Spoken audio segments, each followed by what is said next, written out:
Thank you very much for joining us for this session here. It's called Learning and Assessment in 2030, a collaborative exploration of what's next. And so we're going to build on some of the themes from that you've heard from previous speakers here, and so we've got a great segue into this. My name is Adam King. I'm Director of Innovation and Transformation, and I'm joined by... My name is Julia Sabin. I am Manager of Academic Innovations, and I work mostly implementing different solutions into teaching and learning process and the operational process, and it's mostly AI solutions currently. And we're both from the University of Illinois, Urbana-Champaign, at the Gies College of Business. And I think we have some pretty cool jobs. So we work in an innovation and transformation unit, and our goal there is to accelerate and amplify innovations. And we do a lot of that through pilots and experiments, and as you can imagine, a lot of those leverage AI these days. And so AI is having a huge impact on higher ed. One of the things that we do at the Gies College of Business is that we work at scale. And so as we're thinking about these impacts, we're thinking about, okay, how will this impact a class of 1,000 students, for instance, right? And how will this impact a small in-person class with 40 students? We're thinking along that whole spectrum there. And so during our conversation today, we hope that together we can get a better idea of what learning and assessment is going to look like in just a few years here in 2030. So we'll share some content, but we really also want to hear from all of you in the room. And so this will be a bit of an interactive presentation. We'll have some polling along the way too. And so we're really curious to hear from you all. At the end of the presentation, we will have a QR code where you'll be able to download a copy of the slides. So to get us started here, on the next slide, I will have our first poll question. That way you can connect and everything. There'll be a QR code. Just follow the instructions on the screen. But this is a really easy question to help us get started here. I had to put this in here. You know, it's been over 20 years since Illinois was in the Final Four, and so we're in it this year. And feel free to answer truthfully. Don't use AI to answer this question, okay? I and I. All right. Looks like we've got about 50 people in already, okay? Ready to see the results here? Okay. Oh, okay. All right, that's all right. You will see the green check mark there next to Illinois. That was the right answer, everybody. Just to let you know. Okay. But seriously, here's kind of our first serious question here. So what's the most impressive thing you've seen a learner or colleague create with AI? All right, we've got some folks typing here. Okay.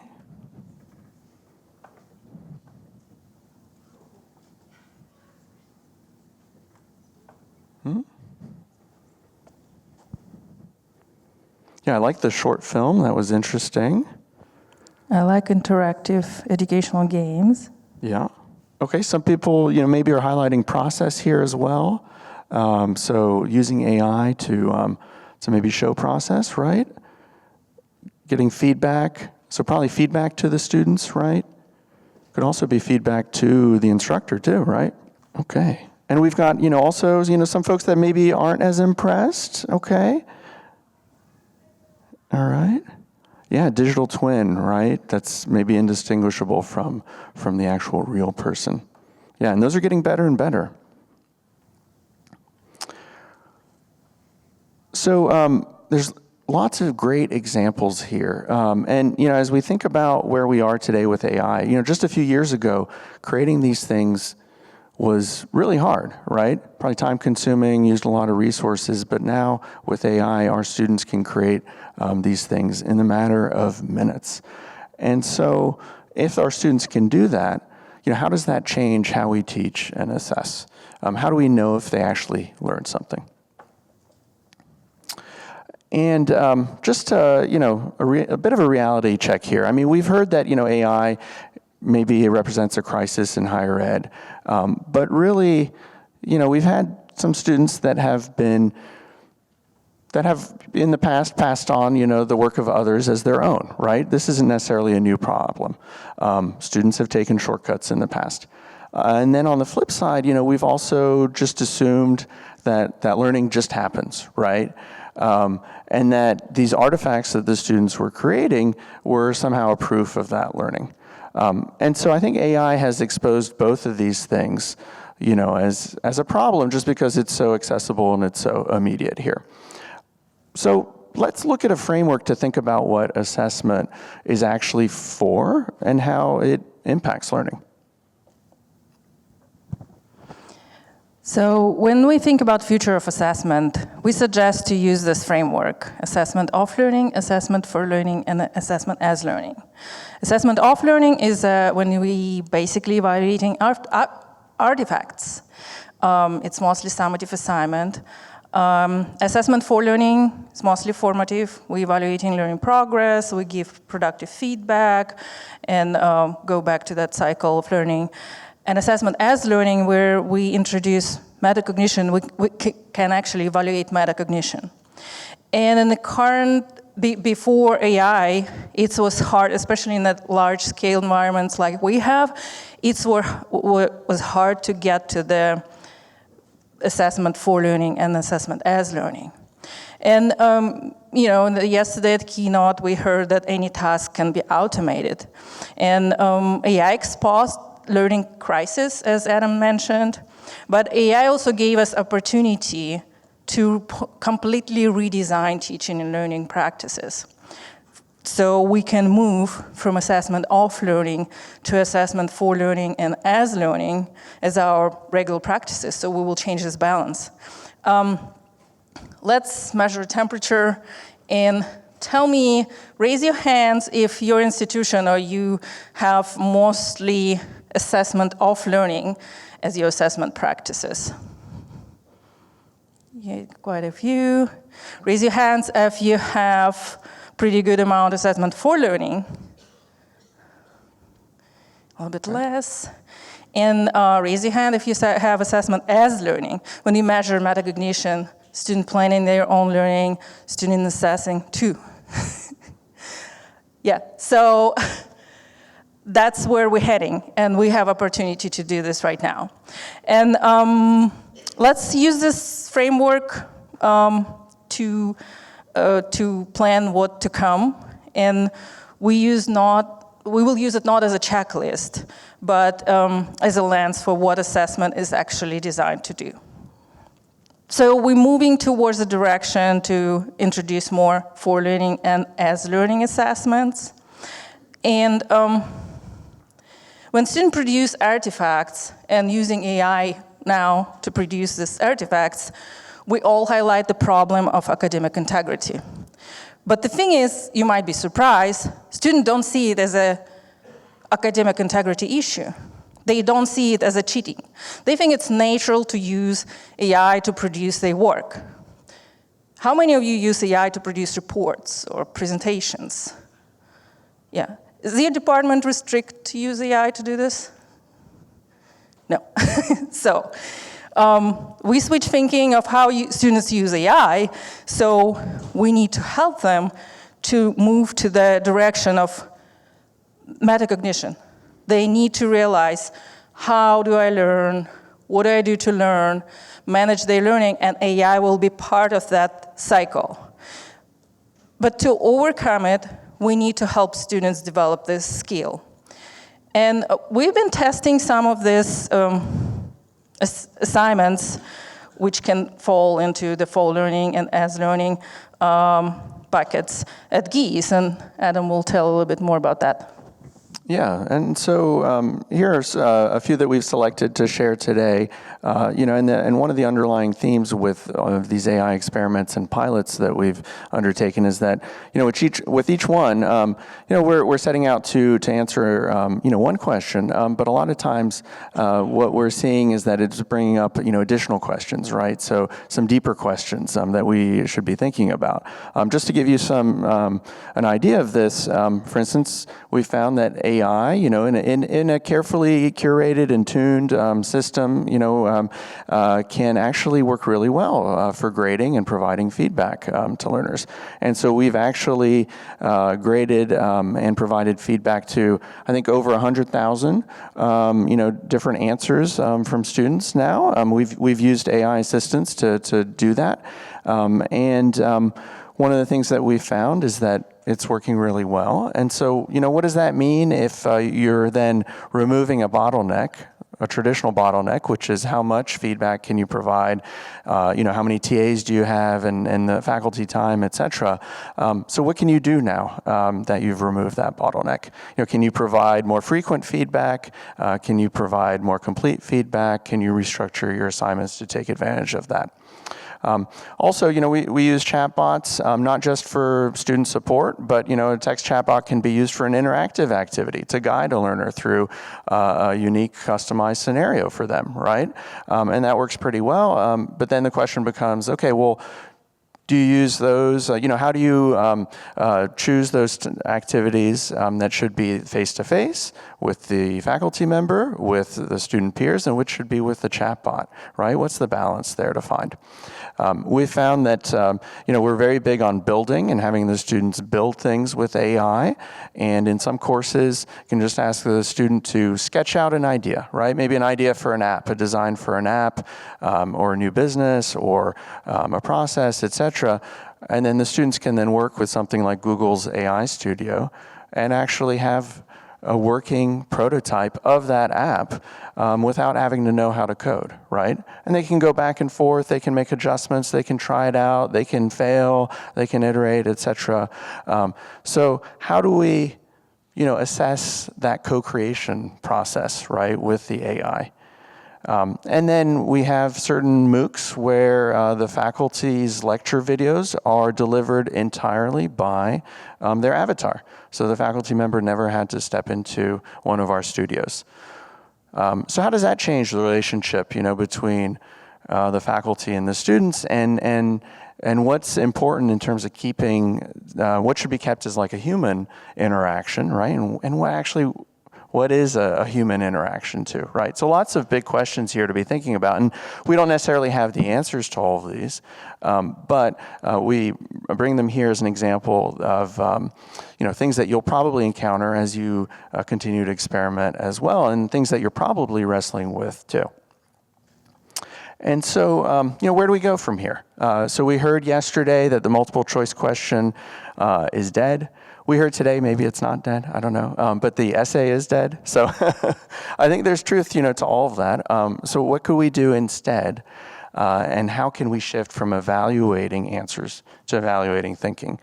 So we've got 6 techniques here on the screen. There's certainly more out there, but very briefly, number 1, you can have students defend their reasoning as part of an oral assessment. The second idea here is you can grade a student's process, right? Or their improvement over time, not necessarily that final product, right? 3, you can encourage your students to evaluate their own AI use and their thinking. And number 4, you can challenge your students to essentially apply their learning to a completely novel and new situation, right? In the business context, maybe it's another industry or something like that, but that can also stretch their thinking. Number 5, you can have students work in very realistic environments with real-world problems, but also with outputs that'll then be visible, right? Visible to a potential client, visible on LinkedIn, et cetera.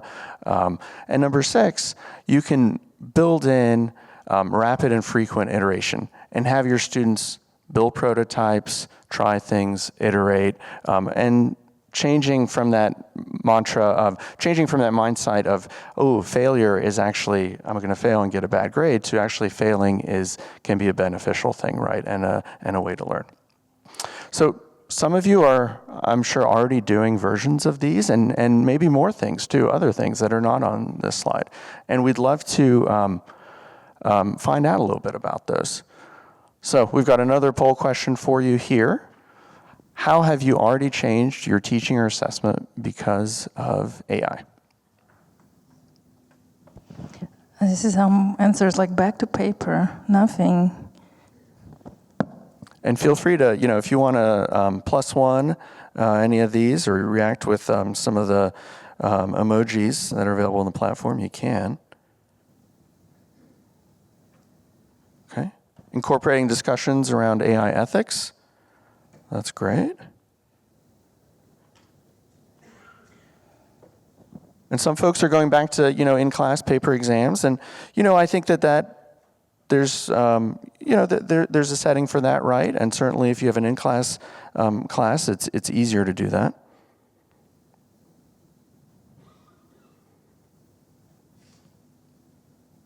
Some are using AI to scaffold. I think that can be a great way to use it.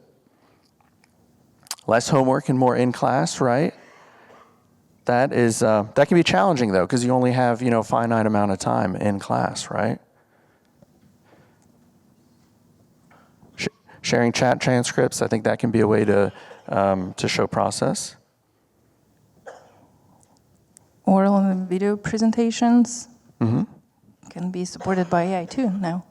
Yeah, it's amazing, right, with AI video tools, what students can create without necessarily having to get into, right, in the old days, like, okay, how do I use something like Adobe Premiere or something like that, right? Yep, group work, presentations, maybe live presentations, right, or higher stakes presentations.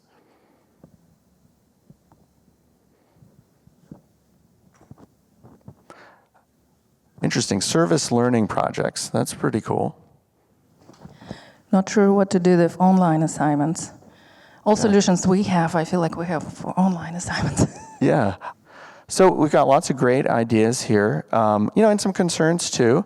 But I think that, what this represents is that, here within the room, we're all kind of collectively building, our own toolkit, right, to respond to this.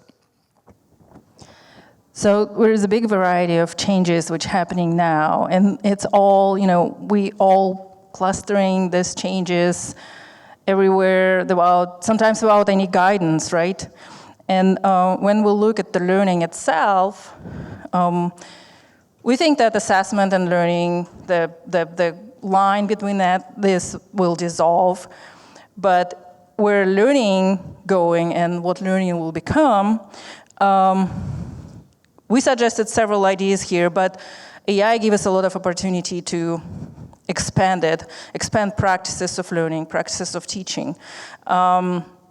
For example, we can introduce iterative pace. Then iteration, we can have marketing pitch ideas, rapid prototyping can be evaluated as a part of the assessment. We can evaluate metacognition when students can have personalized project development, and we can assess self-regulated learning. We can assess what happened before thinking, when students plan their learning, what's happening during thinking. We can monitor their learning, and what happened after thinking. Then students can evaluate their own progress in learning and how they did well or not, or what they can change. And we can introduce personalized learning, which we do a lot now at Gies. Adaptive pathways, or debate practice of persona designed by student input. And this input can be different. It can be industry, profession, role, student interests, anything. And you can create multiple personas with less effort. And then regardless the type of the assignment, the process of learning still stay the same. And here we want to introduce the learning loop. So when we tell that assessment become part of the learning loop, this is how we see it. So we have student thinking, AI collaboration, which we can evaluate separate.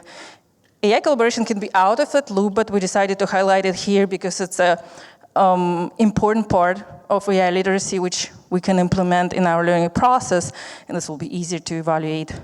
Then we have creation of the product, and now this process from thinking to creation of product can be visible when we go to assignment, to feedback and reflection, and go back in the circle. So now this can be more visible to us. And So when we think about this as, so to get to that point where we will be able to evaluate the entire circle, we have a lot of technical solutions. But in our practice, we see that technical solutions are not enough. We need to have infrastructural changes. For example, at Gies, lately we tested a tool for students to collaborate with AI. And what TA did when they tested the tool, they asked AI to give the feedback on their work, ask how they're doing, what they need to do to make it better. So that was different from our view. We thought that students will use a collaborative tool. So they will brainstorm with this AI tool to create a product, but it didn't happen. And it didn't happen because the assignment itself was designed to produce a product and show the final product. So to change this and to go to evaluating the entire circle, we need to redesign assignment itself. So we need to make an instruction to students that they show us their learning. We need to tune this tool to be collaborator, not a feedback machine. So transitioning there, we can see a path, and all these frameworks we introduced today can inform this path, and let's see what the path can be. Yeah, and so we find that it's helpful to think about integrating AI, whether it's into your course or your program, or at the institution level, by determining if you're going to be following more of a process or artifact-centric approach, and if you are either embedding or restricting AI. And so we've represented this here in 4 different quadrants. Briefly, in the lower right-hand quadrant, we've got the status quo, which is where you're taking a restricted approach, right? Things are locked down. You're also emphasizing artifacts as well, and so you might be banning AI or proctoring or things like that. And in the short term, that might offer some stability, right? It feels familiar, but in the long term, we think that that's more of a fragile approach. Right above that, we've got the AI-assisted quadrant, and that's where you're allowing AI, but you're still artifact-centric, right? And so we feel like most institutions are kind of drifting here without necessarily deciding to do so, right? And then over on the left-hand lower side, we've got the personalized mastery quadrant. This is where you're process-focused, but with AI restrictions. Maybe you're letting the students use AI a little bit, but in very careful ways. We think that a lot of deep learning can happen here, but it's maybe disconnected from real-world AI use, where the students will be able to use a lot of different tools, and will need to work within their own guardrails or their company's guardrails, right? And then in the transformation quadrant, this is where you're also taking a process-focused approach, but you're embedding AI, you're very open to the use of that AI, and then you're assessing that human and AI loop and collaboration, and their students' judgment along the way. So I'd venture that it's important, to be intentional here and decide which quadrant you want to be in. And really briefly, this is more of a self-reflection, but think about what quadrant you might be in right now, maybe more status quo or assisted. Where do you think you'll need to be by 2030, right? More mastery or transformational. And then what do you need to get there, right? There's probably a gap. Do you need more resources? Do you need tools, training, et cetera? Do you need time to look at your curriculum, to your courses? Think about those, and then start advocating for those. And so as we near the end here of our presentation, we've looked at some frameworks, right? We've heard from colleagues, and we've been in a lot of other sessions. And so maybe we can make a collective prediction here of what, by 2030, the most reliable evidence of learning will be, and go ahead and complete that sentence. Okay, that's a great first one there.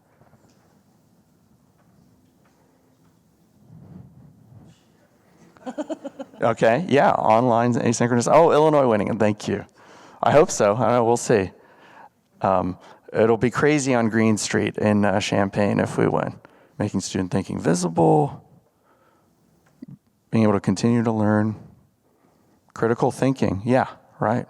Ability to do, yeah, I love that, right? With AI, students can do so much, and they can build, and they can get stuff out there. They can be entrepreneurs so much more easily, right? Job placement, right? And maybe that's an ultimate goal here.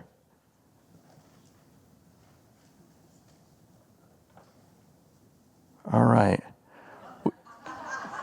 Yeah. I hope that's not where we end up, but who knows, right? Well, and it's by attending conferences like this and setting governance and all that, and maybe we avoid the robot overloads. I don't know. Well, thank you all so much, and we'll just leave you with this parting question here. And the question isn't, will students use AI, right? They're using AI, they'll use it. But it's whether we design learning where using AI reveals thinking and develops better thinkers.